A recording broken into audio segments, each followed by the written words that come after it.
आपके YouTube channel पर स्वागत करती हूँ। मैं स्टार्ट कर रही हूँ ज्योग्राफी सब्जेक्ट क्लास 6 की NCERT से।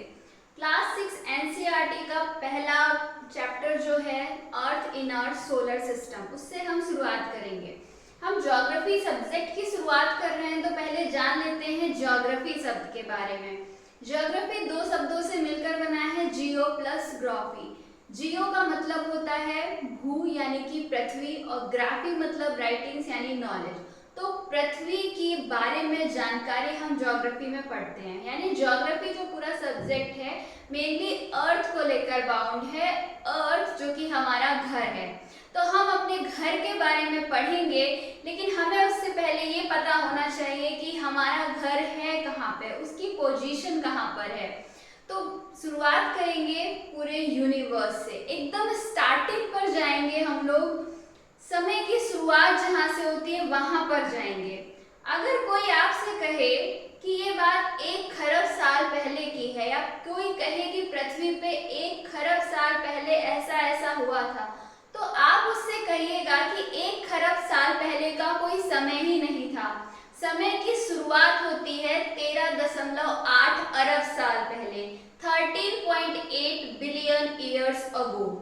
देखिए, मैं आपको लेकर गई हूँ एकदम शुरुआत पे, जहां पर कोई अस्तित्व ही नहीं है, ना तो स्पेस है ना ही टाइम है, कुछ भी नहीं है। हम वहां से शुरुआत कर रहे हैं। शुरुआत कर रहे हैं हम एक पॉइंट से, कुछ भी एग्जिस्ट नहीं कर रहा है, समय अभी शुरू ही नहीं हुआ है, स्पेस है ही नहीं, कुछ भी नहीं है, बस एक पॉइंट है। और पॉइंट भी इतना छोटा कि आपको दिखाई नहीं देगा। आप सूक्ष्मदर्शी से भी देखेंगे आपको तो भी दिखाई नहीं देगा, वो इतना छोटा पॉइंट है। अगर आप इमेजिन कर सकते हैं कि एक एटम के अंदर का जो नाभिक होता है उसमें प्रोटॉन और न्यूट्रॉन होते हैं। प्रोटॉन को भी आप बहुत छोटा छोटा तोड़ दीजिए, एक बार नहीं, 2 बार नहीं, आप 10 की पावर 20 बार, इतनी बार तोड़िए, उतना छोटा ये पॉइंट है। इन सिंपल एक छोटा सा पॉइंट एग्जिस्ट कर रहा है और यहाँ से समय की स्पेस की शुरुआत होने वाली है। अब ये जो पॉइंट है इसमें बहुत ज्यादा तापमान है, ये बहुत गर्म पॉइंट है। एक तो इतना छोटा, ऊपर से बहुत ही ज्यादा गर्म है। आप सोच नहीं सकते इतना टेम्परेचर, आप सोच नहीं सकते इतनी डेंसिटी, बहुत ज्यादा प्रेशर, बहुत ज्यादा एनर्जी। मतलब आप कहोगे कि अगर किसी को फिजिक्स को थोड़ा बहुत नॉलेज होगा तो वो कहेगा कि टेम्परेचर ज्यादा है तो डेंसिटी कैसे ज्यादा हो सकती। कोई फिजिक्स के लॉ यहाँ पर इस पॉइंट पर काम नहीं कर रहे हैं। आप बस इतना समझिए कि एक छोटा सा पॉइंट जिसमें high energy, high temperature, high pressure और हाई डेंसिटी है। अब ये ही जो पॉइंट है छोटा सा, ये एक्सपेंड कर जाता है समय के एक बहुत ही छोटे हिस्से में, ये एक्सपेंड कर जाता है और इससे एनर्जी जो कि बहुत हाई एनर्जी रखे हुए था, एनर्जी रिलीज होती है। ठीक है, अब हमने बचपन से एक इक्वेशन पढ़ी हुई है, E बराबर mc², पढ़ा है ना। तो अब इस पॉइंट में जो एनर्जी है, अब ये मास में कन्वर्ट होना स्टार्ट होगी। होगा क्या, सबसे पहले क्या होगा, ये एनर्जी क्वार्क्स में बदलेगी। आप ऐसे समझ लीजिए कि एक एटम का जो सबसे फंडामेंटल पार्टिकल हो सकता है, सबसे छोटे से छोटा पार्टिकल हो सकता है, वो क्वार्क्स है। तो वो सबसे सूक्ष्मतम पार्ट जो है वो सबसे पहले बनना स्टार्ट हुए। अब टेम्परेचर जैसे जैसे कूल डाउन होता जाएगा, ये क्वार्क्स आपस में जुड़कर बनाएंगे प्रोटॉन एंड न्यूट्रॉन। अब प्रोटॉन और न्यूट्रॉन क्या होते हैं, एटम के अंदर, नाभिक के अंदर प्रोटॉन और न्यूट्रॉन होते हैं। प्रोटॉन न्यूट्रॉन मिलकर नाभिक का निर्माण करते हैं। अब क्या होगा, टेम्परेचर और कूल डाउन होगा और ये प्रोटॉन और न्यूट्रॉन आपस में जुड़ जाएंगे और ये दोनों आपस में मिलकर क्या बना लेंगे, एक नाभिक बना लेंगे। नाभिक भी किसका बनेगा, सबसे पहले जो लाइटेस्ट एलिमेंट होते हैं, लाइटेस्ट एलिमेंट यानी कि हाइड्रोजन एंड हीलियम का, हाइड्रोजन और हीलियम का नाभिक सबसे पहले बनेगा। इसीलिए आप आगे आप सुनोगे बहुत ज्यादा कि यूनिवर्स में सबसे ज्यादा हाइड्रोजन और हीलियम पाया जाता है। क्यों? क्योंकि ये लाइटेस्ट एलिमेंट है। टेम्परेचर कूल डाउन होने पर सबसे पहले इनका न्यूक्लियस बना और टेम्परेचर कूल डाउन हुआ, इससे इलेक्ट्रॉन आकर जुड़ गया। जब इलेक्ट्रॉन आकर जुड़ जाएगा तो अब ये पूरा कंप्लीट एटम बन जाएगा। अब क्या बन गया? एटम बन गया। अब हाइड्रोजन और हीलियम के एटम बनके तैयार हो गए। अब ये एटम्स टेम्परेचर और कूल डाउन होगा, हाइड्रोजन हीलियम ये आपस में कंबाइन होंगे, हाइड्रोजन हाइड्रोजन आपस में कंबाइन होगा, हाइड्रोजन हीलियम आपस में मिलेंगे और अब बनेंगे क्या? स्टार। हमने सफर तय किया यूनिवर्स से स्टार तक का, यानी एक छोटा सा पॉइंट था जो एक्सपेंड किया, यूनिवर्स बना। यूनिवर्स जो है वो सबसे बड़ी इकाई है, यूनिवर्स से बड़ा कुछ भी एग्जिस्ट नहीं करता। यूनिवर्स कहाँ से बना? एक पॉइंट से बना। कब बना? 13.8 अरब साल पहले, 13.8 बिलियन ईयर्स एगो। तभी टाइम और स्पेस की शुरुआत होती है। ठीक है, यूनिवर्स बना। उस यूनिवर्स में स्टार का फॉर्मेशन कैसे हुआ? सिंपल लैंग्वेज में समझ में आया होगा। थ्योरीज तो बहुत सारी हैं, लेकिन अभी हम अपना इंटरेस्ट जगा रहे हैं और हम आसान भाषा में समझ रहे हैं कि पॉइंट में एनर्जी थी, E बराबर mc² से एनर्जी मास में कन्वर्ट होगी, सबसे छोटा सा एटॉमिक पार्टिकल बनेगा, न्यूक्लियस बनेगा, देन एटम बनेगा, एटम एटम आपस में जुड़ेंगे, स्टार बन जाएंगे। अब स्टार जो है एक टाइम पे स्टार भी खत्म होंगे और डस्ट भी फैलेगी। तो यूनिवर्स में स्टार भी होते हैं, डस्ट भी मिलती हैं और ये गैसेस भी मिलती हैं। क्या क्या होते हैं यूनिवर्स में? क्या क्या मिलता है हमें? यूनिवर्स में स्टार है, यूनिवर्स में ये गैसेस हैं और स्टार्स के एक्सप्लोजन के बाद जो डस्ट रही होगी वो डस्ट भी है। ये चीजें यूनिवर्स में पाई जाती हैं। ठीक है, अब हम स्टार्स तक पहुंच गए हैं, हम अपनी कहानी को आगे बढ़ाते हैं। इतनी बात समझ में आई? चलिए आगे बढ़ते हैं स्टार्स से।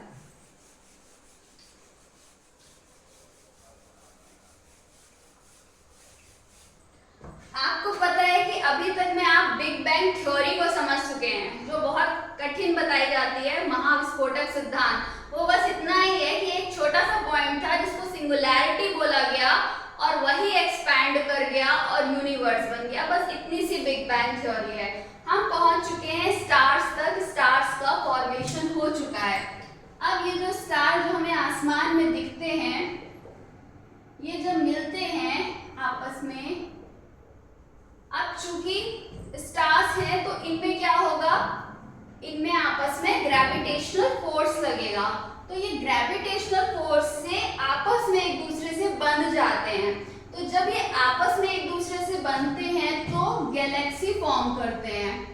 क्या करते हैं? गैलेक्सी फॉर्म करते हैं। कई सारे स्टार्स आपस में मिल के गैलेक्सीज को फॉर्म करते हैं।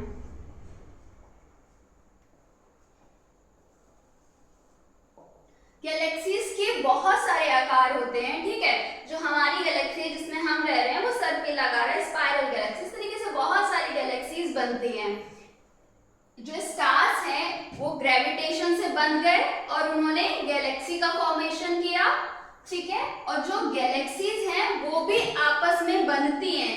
ये गैलेक्सी और इस गैलेक्सी में आपस में ग्रेविटेशनल फोर्स लगेगा, ये आपस में बनेगी एक दूसरे से। तो जब ये आपस में एक दूसरे से बनती हैं तो क्लस्टर बना लेती हैं। क्या बना लेती हैं? कई गैलेक्सीज मिलके क्लस्टर बना लेती हैं। देखो, जो स्टार है ना, लगभग एक गैलेक्सी के अंदर 100 बिलियन स्टार होते हैं और गैलेक्सीज कितनी हैं? लगभग 100 बिलियन गैलेक्सी हैं। अगर आपसे कोई ये पूछे ना कि आसमान में तारे कितने, तो 100 बिलियन इंटू 100 बिलियन, सिंपल है। एक गैलेक्सी के अंदर 100 बिलियन तारे और गैलेक्सी हैं 100 बिलियन। ठीक है, वापस आते हैं। तो स्टार्स मिलके क्या बनाते हैं? गैलेक्सी। गैलेक्सीज आपस में मिलके क्लस्टर बनाती हैं। इस तरीके के कई सारे क्लस्टर मिलते हैं जो आपस में मिलकर सुपर क्लस्टर बनाते हैं। ठीक है, फिर से समराइज करते हैं चीजों को।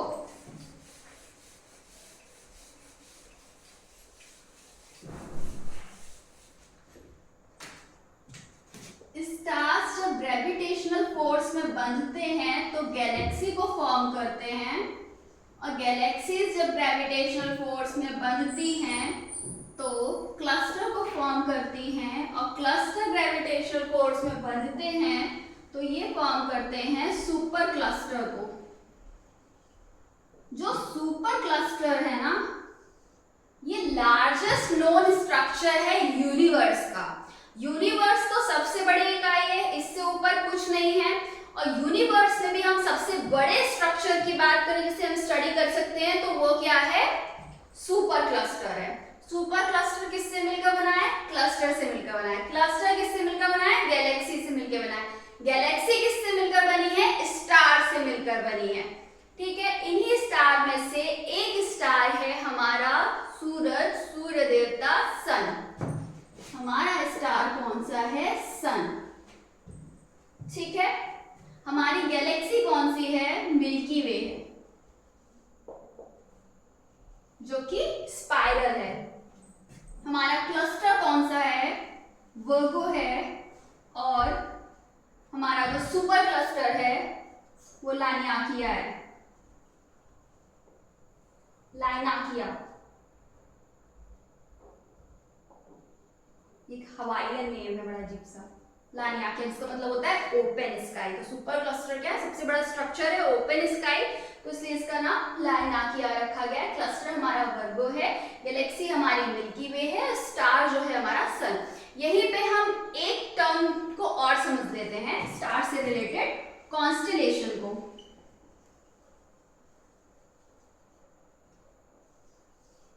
हम जब रात में छत में सोते हैं, हमें खुला साफ आसमान दिखाई देता है, तो हम देखते हैं कि कुछ तारों को मिला के हमें कुछ ना कुछ डिजाइन बनती दिखाई दे रही होती है। हर किसी को अपने अपने हिसाब से डिजाइन बनती दिखाई देती है। हमें कभी शेर दिखाई पड़ता है, कभी भालू दिखाई पड़ता है, कभी कुछ दिखाई पड़ता है। तो हम अपने हिसाब से भी कॉन्स्टेलेशन बना सकते हैं। कॉन्स्टेलेशन, जो आकृति हमको दिखाई दे रही है आसमान में, उसी को कॉन्स्टेलेशन बोलते हैं, तारामंडल बोलते हैं। हमें कुछ दिखाई दे सकता है, आपको कुछ दिखाई दे सकता है, आपके हिसाब से कुछ कॉन्स्टेलेशन हो सकता है, मेरे हिसाब से कुछ और कॉन्स्टेलेशन हो सकता है। बिल्कुल पॉसिबल है, सबके हिसाब से अलग अलग कॉन्स्टेलेशन हो सकते हैं, लेकिन एक सर्वसम्मति से कुछ कॉन्स्टेलेशन होने चाहिए जिससे हम स्टडी कर सकें। तो इंटरनेशनल एस्ट्रोनॉमिकल यूनियन IAU एक इंटरनेशनल संस्था है, इंटरनेशनल एस्ट्रोनॉमिकल यूनियन। याद रखिएगा, इसकी स्थापना 1919 में हुई थी। इसका जो मुख्यालय है वो पेरिस, फ्रांस में है। तो इंटरनेशनल एस्ट्रोनॉमिकल यूनियन के अकॉर्डिंग कॉन्स्टेलेशंस 88 हैं।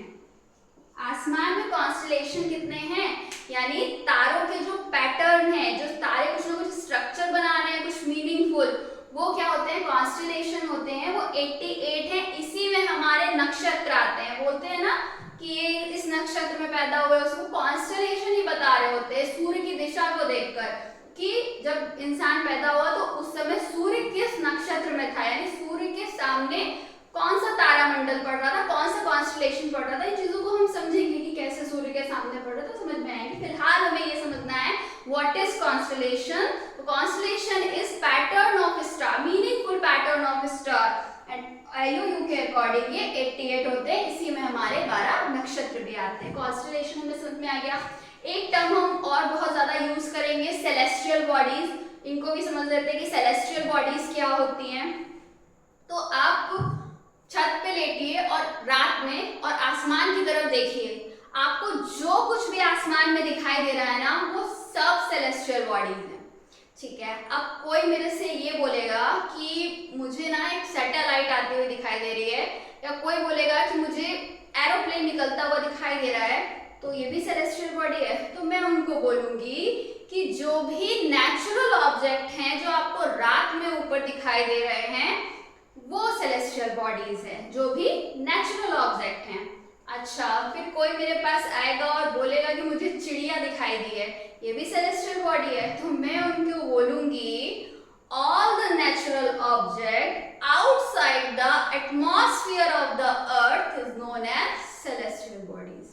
ठीक है, ये अर्थ है हमारा, अर्थ का एटमॉस्फेयर, यहाँ तक आप छोड़ दीजिए, चिड़िया, पक्षी, हेलीकॉप्टर, जो कुछ भी है, इसके ऊपर जो भी होगा नेचुरल, वो सब सेलेस्टियल बॉडी होंगे, वो सब खगोलीय पिंड होंगे। ठीक है, हम आ चुके हैं सारी कहानी पढ़ते हुए अपने सन तक। अब हम सन तक आ गए हैं तो हम अर्थ तक भी जल्दी आ जाएंगे। एक बार फिर से पूरा रिवाइज कर लेते हैं। एक छोटा सा पॉइंट था, 13.8 बिलियन साल पहले समय की और स्पेस की स्टार्टिंग उसी पॉइंट से हुई। उसी पॉइंट ने एक्सपेंड करना स्टार्ट किया, एटम्स बने, एटम्स आपस में कोलाइड हुए, सन का स्टार्स का फॉर्मेशन हुआ। ये स्टार्स ग्रेविटेशन में बन के गैलेक्सीज बना लिए। कई सारी गैलेक्सीज जब बन गई तो उनको ग्रेविटेशन में बन के क्लस्टर बना लिए। कई सारे क्लस्टर्स ग्रेविटेशन में बन के सुपर क्लस्टर बना लिए। और सुपर क्लस्टर जो है वो लार्जेस्ट स्ट्रक्चर है यूनिवर्स का, और सबसे बड़ी जो यूनिट है वो तो यूनिवर्स है, उसके ऊपर कुछ है ही नहीं। चलिए हम सन पे आते हैं।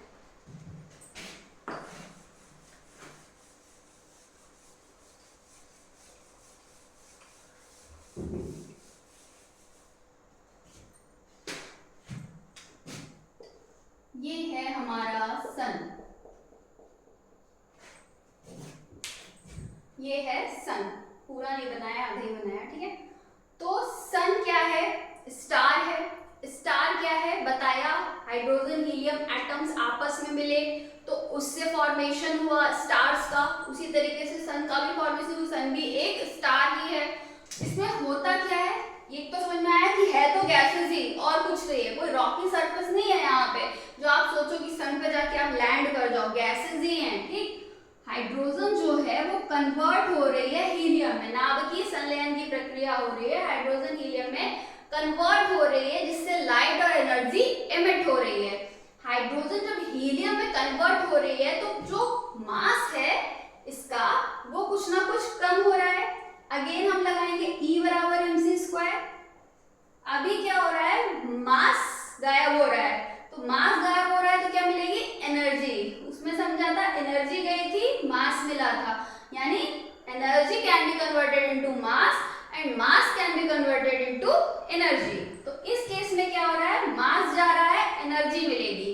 अब ये जो है एकमात्र स्रोत है एनर्जी का, एकमात्र स्रोत एनर्जी का। किसकी एनर्जी का बताते हैं। जो सन है इसको रोमन माइथोलॉजी में सोल बोलते हैं। रोमन माइथोलॉजी में सूर्य भगवान को, सूर्य देवता को, सन को सोल बोलते हैं। ठीक है, सोल माने सन, और सोलर माने क्या हो जाएगा, जो सन से रिलेटेड हो। अच्छा, तो सोलर सिस्टम माने क्या होगा, जो सन का सिस्टम बनाया हुआ है, यानी उसका जो परिवार बनाया हुआ है वो सोलर सिस्टम हो जाएगा। क्या है परिवार जी का, देखते हैं। देखो, ये जो सन है ना, ये बहुत बड़ा है। वैसे तो जितने स्टार्स हैं और जो स्टार्स में दिखते हैं उतना बड़ा सन नहीं है। सन उन बाकी स्टार्स से छोटा है, लेकिन चूंकि हमारे पास है इसलिए हमें ये बहुत बड़ा दिखता है। इसकी हीट और लाइट हम तक बहुत ज्यादा आ पाती है, लेकिन फिर भी ये हमसे दूर ही है। उतने स्टार्स जितना दूर नहीं है, लेकिन फिर भी सन हमसे दूर है, तो उतनी ज्यादा हीट और लाइट हम नहीं इसकी महसूस कर पाते हैं। ठीक है, तो जो ये बड़ा है चूंकि, तो ये अपने ग्रेविटेशन में बहुत कुछ बांधे हुए है, तो ये जिनको बांधे हुए हैं वही इनके परिवार हैं। ठीक है, किसको किसको बांधे हुए हैं,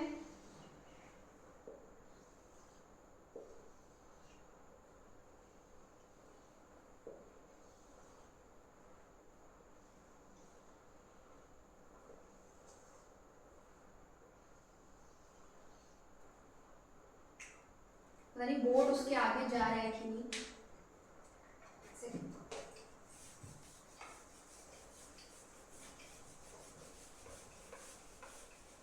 पहले हम लोग ऐसे ओरली समझते हैं कि सन के परिवार में क्या क्या है और हमें किनको किनको पढ़ना है। तो सन का जो परिवार है, यानी कि जो सोलर सिस्टम है, परिवार में कितने सदस्य हैं जरा ये देख लेते हैं। तो इनके पास हैं 8 प्लैनेट। क्या होते हैं प्लैनेट, बात करेंगे हम। 5 हैं dog planet, hundreds of asteroid हैं,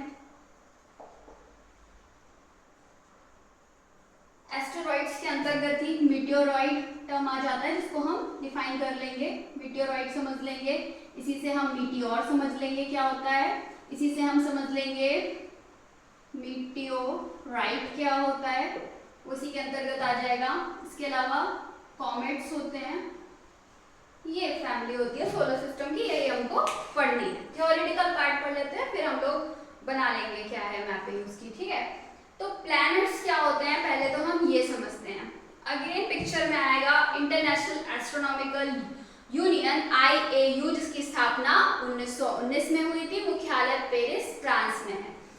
ये क्या कहता है 2006 में, ये डेफिनेशन देता है प्लैनेट की 3 कंडीशन, केवल 3 कंडीशन है, इधर उधर कहीं नहीं भटकना है, बस 3 कंडीशन पर रहना है, हमको सारी चीजें समझ में आ जाएंगी। तो इसकी मैंने एक ट्रिक, मैंने शॉर्ट भी बनाया था, गोल गोल गोला बड़ा गोला, ये 3 कंडीशंस हैं इसकी।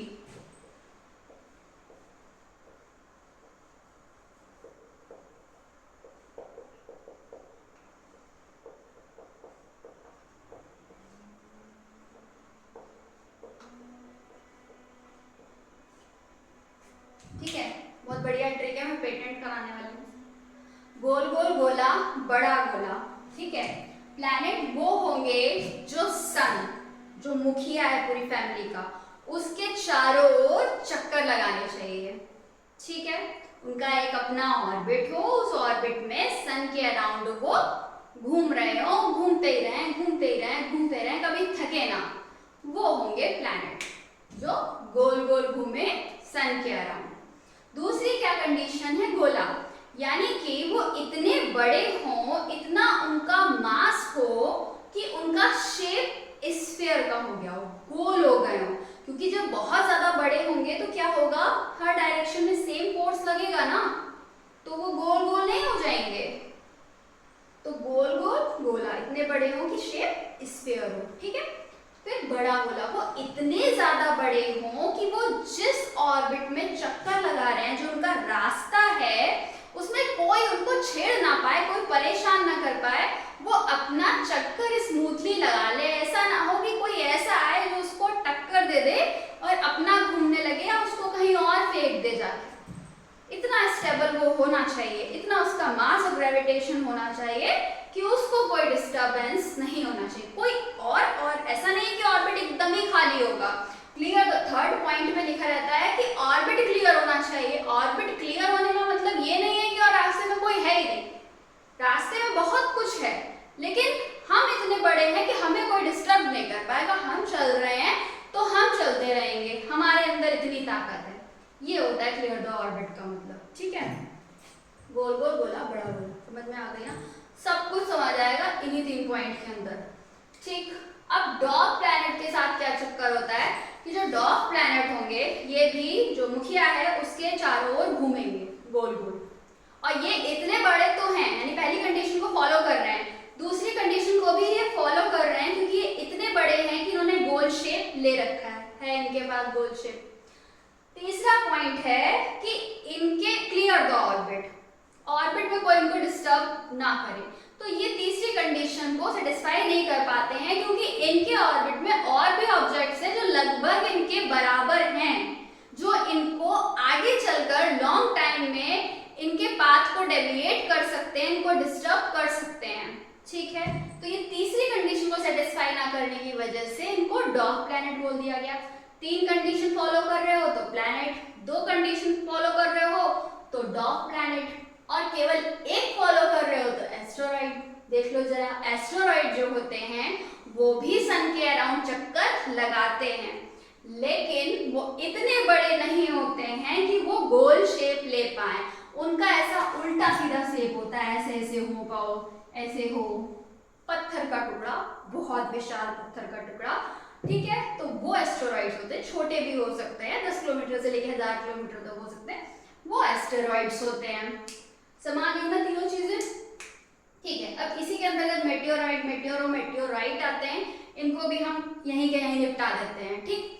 एस्टेरॉइड, ये जो एस्टेरॉइड है इसमें क्या हुआ कि अगर एस्टेरॉइड का कोई एक पार्ट टूट जाता है, तो जब ये टूटेगा, अभी तो क्या कर रहा है, ये सन के अराउंड घूम रहा है आराम से, अब इसका कोई एक छोटा सा टुकड़ा टूट गया तो अब वो क्या होगा, वो जाएगा सन की तरफ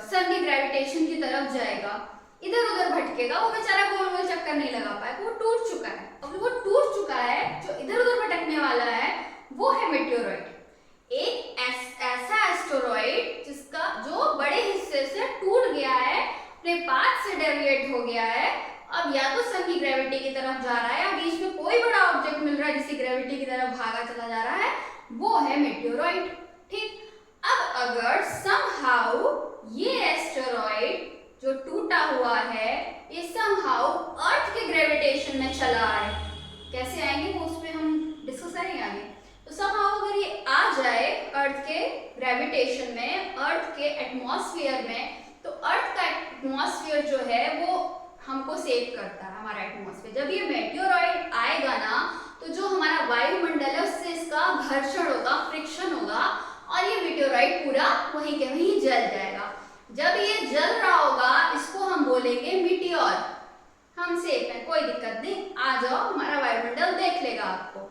लेकिन कभी हो सकता है कि एस्टेरॉइड से बड़ा टुकड़ा निकला हो जो जिसको हमारा वायुमंडल भी जला नहीं पाया हो। अब ये नहीं जल पाया तो अब क्या होगा, हमारी पृथ्वी के ऊपर ये गिरेगा ही गिरेगा आके। तो जब ये गिर जाएगा तो हम इसी को बोल देंगे मीटियोराइट। है तो एक्चुअल में ये भी एस्टेरॉइड ही, समझ में आ गई ना ये पूरी कहानी। इसी तरीके से एक एस्टेरॉइड गिरा था महाराष्ट्र में, लोनार झील में क्रेटर बना दिया था। लोनार झील बुल्ढाना जिले में, महाराष्ट्र के बुल्ढाना जिले में जो लोनार झील है वो इसी का एग्जाम्पल है। एस्टेरॉइड टूटा, क्या बना, मीटियोराइड। वायुमंडल में है, वायुमंडल ने उसको जलाने की कोशिश की, मीटियोर बनाने की कोशिश की, लेकिन वो अर्थ की सरफेस पर आके गिर गया, उसको हमने कहा मीटियोराइट, जो उसने कि क्रेटर बना दिया, जो जिसको लोनार झील बोलते हैं, एग्जाम्पल है इसका। ठीक है, फिर एक टर्म है कॉमेट्स। कॉमेट्स क्या होते हैं, जैसे एस्टेरॉइड्स मैंने बोला ना रॉकी हैं, रॉकी सरफेस है इनकी, बड़े बड़े विशाल पत्थर हैं। जो कॉमेट्स होते हैं वो ऐसे रॉकी सरफेस नहीं है उनकी, इनके पास मोस्टली डस्ट है, आइस है, मतलब जो गैसेस है ना वो आइसी फॉर्म में है। एक्चुअल में गैसेस जो हैं वो आइसी फॉर्म में है। तो इनके साथ होता क्या है, कॉमेट्स भी अराउंड ही चक्कर लगा रहे हैं, माने अगर हम इन कंडीशंस पे जाएं तो ये भी पहले वाली कंडीशन को सेटिस्फाई करते हैं, ये भी अराउंड घूमते हैं। तो डिफरेंस क्या है एस्टेरॉइड और कॉमेट्स में, एस्टेरॉइड्स रॉकी सरफेस है जबकि कॉमेट्स जो है वो गैसेस का आइसी फॉर्म है। तो जब कभी भी ये हाई टेम्परेचर में आएंगे, क्योंकि ये बहुत दूर होते हैं सन से, इसीलिए कॉमेट्स बन जाते हैं, गैसेस जो है वो आइस फॉर्म में कन्वर्ट हो जाती है। जब कभी भी ये सन के पास आएंगे ना हाई टेम्परेचर में, तो इनकी आइस मेल्ट होगी और गैसेस जो होंगी वेपोराइज होंगी। तो जब गैस वेपोराइज होंगी तो एक टेल जैसी बन जाती है, इसको कोमा बोलते हैं, उसी से कॉमेट बना हुआ है। ठीक है, ये सारे समझ में आ गए, सारे केवल 3 पॉइंट से हमने सबकी डेफिनेशन को जस्टिफाई कर लिया। ठीक है, अब हम आ सकते हैं अपने डायग्राम पे, क्योंकि हम सारी चीजें, सारे डेफिनेशंस वगैरह समझ चुके हैं। ठीक,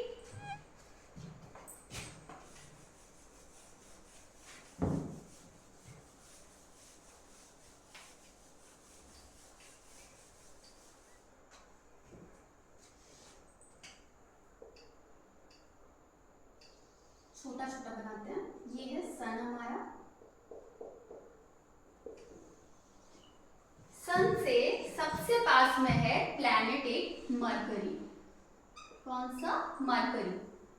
फिर है इससे थोड़ा बड़ा वीनस यानी शुक्र ग्रह। फिर है इससे और थोड़ा बड़ा हमारा अर्थ, थोड़ा एक जैसा बन गया गोल। ठीक है, इसके बाद है मार्स, इससे छोटा। ठीक, इसके बाद आएगी एस्टेरॉइड बेल्ट,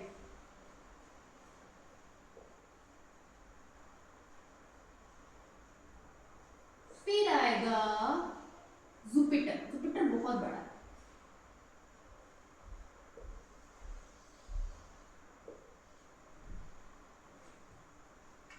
हम अभी इतने ही, इस पार्ट में हम पहले इतने ही प्लैनेट लेके इन्हीं को समझ लेते हैं, फिर नेक्स्ट पार्ट में हम पूरा कवर कर लेंगे, क्योंकि मुझे लग रहा है कि शायद बोर्ड से बाहर ना चला जाए। ठीक है, देखो सन से ये जो 1 2 3 4, ये 4 प्लैनेट जो सन के पास में हैं, ये जो प्लैनेट हैं इनको हम इनर प्लैनेट बोलते हैं, इनर प्लैनेट बोलते हैं या या इनको हम पार्थिव ग्रह बोलते हैं। इनर आंतरिक या पार्थिव, या फिर हम इनको स्थलीय ग्रह बोलते हैं, या इनको हम टेरेस्ट्रियल प्लैनेट बोलते हैं।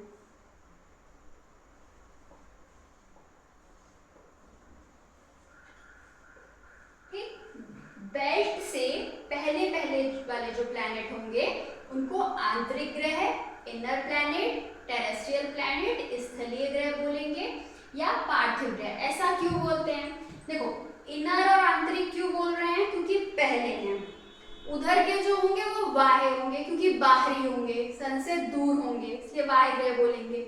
इनर और आंतरिक का समझ में आया। फिर पार्थिव ग्रह, पार्थिव यानी पृथ्वी जैसे, पार्थिव यानी पृथ्वी जैसे, अर्थ लाइक। अर्थ कैसी है? रॉकी है, एक सरफेस है जहां पर हम खड़े हैं, जहां हम लैंड कर सकते हैं। ठीक, तो ये ऑलमोस्ट अर्थ जैसे हैं। ठीक, इसलिए इनको पार्थिव ग्रह बोलते हैं। स्थलीय ग्रह बताया, स्थल है, रॉकी सरफेस है, खड़े हो सकते हैं, पॉसिबल है, इसलिए स्थलीय ग्रह या टेरेस्ट्रियल प्लैनेट बोलते हैं। ठीक, उधर के जो प्लैनेट होंगे बाह्य ग्रह बोलेंगे, जोवियन प्लैनेट बोलेंगे, यानी कि वो जुपिटर की तरह हैं। उधर के जो प्लैनेट्स हैं उनकी रॉकी सरफेस नहीं है, उनके पास गैसेस हैं, वो इतने ज्यादा बाउंड नहीं हो पाए हैं कि एकदम रॉक फॉर्म कर लिए उन्होंने, वो अभी भी गैस